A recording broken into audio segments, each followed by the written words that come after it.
Welcome back to part two of the Be So Good That They Can't Ignore You series. Week 7, it's Steelers week. In this episode, we will be talking about what the Tennessee Titans can do to ensure a win. When watching tape on both these teams and taking into account the schemes and the players and how they're used, I can't help but to keep coming across the names of Ryan Tannehill and Corey Davis in this specific matchup versus the Steelers offensively for the Titans. I think Ryan Tannehill is going to have to play a near perfect game in order for the Tennessee Titans to have a chance. Derrick Henry cannot do it alone, especially in this game where I think it will be a high touch rate for him, but not necessarily the same amount of yardage. And I believe that AJ Brown will make his plays, but we really need somebody with big playability outside of Adam Humphries, who's more of a dink and dunk, move the chains type of guy. We need someone that can be explosive as well. And Steelers aren't going to be able to cover two dynamic receivers. So Corey Davis is the candidate that I see emerging in this matchup.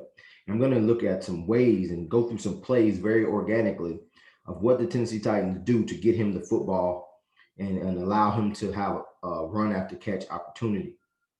Now, defensively, it's something that I'll go over when I go on my lives on my Twitter at BU_scouting, by the way. I'm going to talk about the whole game tomorrow morning and some of the things that the Tennessee Titans can do and the Steelers can do to ensure a win. But let's get to it. We're going to talk about Corey Davis and some of the plays and how the Titans love to get him involved in the game. And a lot of these plays are going to be off of play action looks. Play action look. So you're gonna have him at the top of the screen here, and all these plays are going to be in routes, crossers, zig routes, and a lot of them are off of play action, and they love to get him involved off of play action. Similarly, uh, like they do with AJ Brown. Um, I think the Tennessee Titans are one of the best dig route running teams. They love to design their plays in condensed formations. I think long gone are the days that offenses prosper with everybody spread out. Like, I'm not saying that you can't have success. Some plays situationally you want that. But if your base offense is more of a condensed formation, look at how much field you have on the perimeter. Gives you so much more room on the perimeter, right? So much more room on the perimeter. And that's where, it's least congested. You can't have batted passes. You can't have, miscommunications, or if there are miscommunications, it isn't as lethal or substantial if you have miscommunication out here, especially when a quarterback has time to maybe throw it away, throw it over you. You have miscommunications in here, tip batted passes, you can get turnovers. So we'll let the tape play, and then I'll just go through what I see.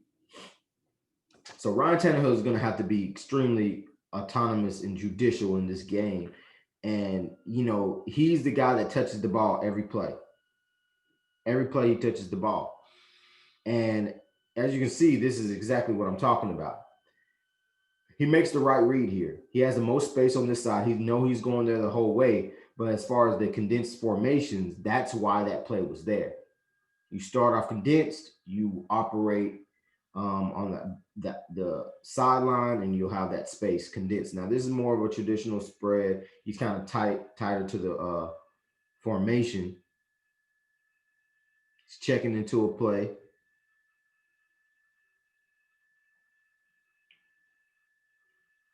And he's trusting them.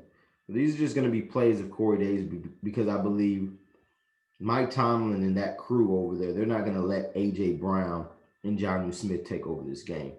They're gonna try to find ways to funnel the football to other players, and their best bet is to funnel it to a guy in Corey Davis who hasn't played in quite some time. Now, Jonnu, I still believe will be a huge factor because the Steelers are missing Devin Bush and their guys, their starters that's been in there in these coverage looks. But here's another example of play action opening up plays for the Titans. Like, these guys are absolutely consumed with stopping the run when you're playing the Titans. And these aren't the Titans of 2006. These aren't the Titans of of old. Like these guys can pass the football. So once you do that, once you fully commit, look at this space right here. That space in the middle of the field that was open to to run that perfect dig route that the Tennessee Titans are very well known for. So these are identical plays that will be used in this matchup because of the looks that they'll be getting. And I can't wait till we start getting towards the Denver game because that's exactly how it will look because the Tennessee Titans were super concerned with Denver's ability to pass rush. It was the first game of the season. They ran a lot of max protection. And so it had a lot of tight ends in, and it was only one or two man routes, which I think in this game is going to be a very, very, very realistic scenario of only having one or two man routes. And I say that that's how they'll play it. If they only see Corey Davis and AJ Brown, they're gonna cater their defense or adjust their defense to the hot hand, which is AJ Brown, and then trust somebody to try to shut down Corey Davis.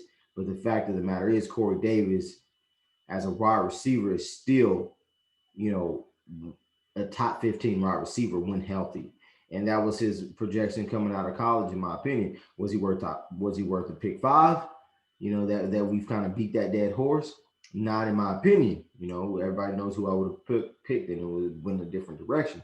But was he top 15? Absolutely. And I think when healthy, he plays that way. So now he starts out wide, condensed. Look how much, and then it also gives the illusion of you want to work to the outside, right? He almost ran a play to where at the top of his route he breaks outside and then breaks back inside and then makes a contested catch. Now, Corey Davis's profile coming out of Western Michigan was that he made contested catches. So yes, they work on that at practice. They do a lot of things in terms with their wide receivers and working on contested catches. But Corey Davis's profile as an athlete coming out was that's one of the biggest things and best things that he provided was his ability to catch the ball in tough situations. Another play action pass, these linebackers get sucked in. Jacksonville actually does a decent job of getting back into the passing lanes here. That's the biggest thing for the Steelers. That's the biggest thing for the Titans. Who's going to win the play action game? That's the only outlier that I see. Like the Titans can try to run it down people's throats all they want to, but obviously game situation ties into that. Play action is almost like a built-in instinct within a defense. So it really doesn't matter. Like you could literally, unless they're coached, you could literally not have any run game going and do play action, and the linebackers are still going to bite. So that's the game in between the game to me in this matchup. Who deals with play action better? Which quarterback is more autonomous, which means it's more of a leader, takes care of his guys. Who's going to do that? Who's going to make every play the right play? Because I'm telling you, turnovers in this matchup is going to be the end all be all. Now, this is cut ups of Corey Davis because I believe that this is going to be the guy that's going to have a huge game. Condensed formation, runs a crossing route, drag. And that this is going to be there all day for the Titans, especially in certain looks.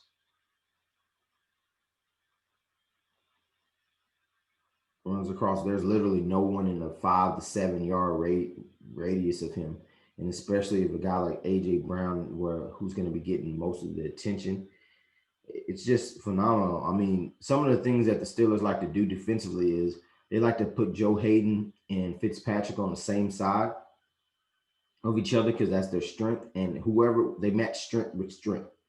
And they put Joe Hayden on AJ Brown's side, and then they'll have Fitzpatrick on top of him, and that's going to leave Corey Davis versus Steven Nelson, who hasn't really had that good of a season this year.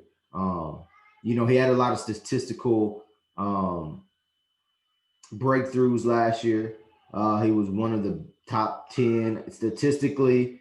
But, now is a situation where this is a perfect play. Excuse me, I have to show this play. It's a perfect play where you see this middle of the field is wide open because of play action pass. So, with that being said, that is one of the things that the Tennessee Titans have to do to get Corey Davis involved off of play action dig routes because he'll be on the weak link of the Steelers' defensive backfield, and that's Steven Nelson or Cam Sutton. Everybody else is going to be paying attention to Jonnu Smith. Everybody else is going to be paying attention to A.J. Brown. And then the linebackers are going to have to deal with Robert Spillane and Vince Williams are going to have to deal with Adam Humphries and stuff like that in the middle. But the outlier in this game is Corey Davis. How will he step up? How will the Titans get him the football? And that's how one of the outliers that the Tennessee Titans have to take advantage of in this matchup because of the attention on the other um, weapons. So I will see you on the next one. Be so good that they can't ignore you.